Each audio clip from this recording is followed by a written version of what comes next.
শাহপুর পশ্চিম পাড়ার নিউ জুম্মা মসজিদ তৈরি হলো।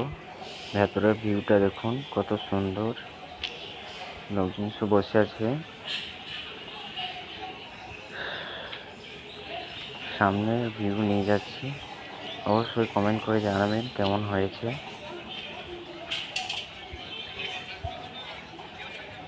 খুব সুন্দর হয়েছে কিন্তু মসজিদটা, মাশাআল্লাহ খুব সুন্দর। সামনের পজিশনে নিয়ে যাচ্ছি, দেখুন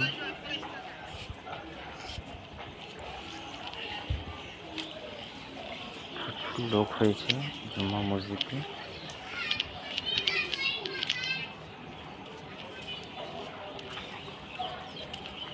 সামনের পজিশনটা দেখুন কত সুন্দর, সবাই দাঁড়িয়ে আছে একসাথে, মাশাআল্লাহ খুব সুন্দর। সবাই দাঁড়িয়ে আছে একসাথে, কেমন লাগছে কমেন্ট করে জানাবেন, চ্যানেলটা সাবস্ক্রাইব করবেন প্লিজ।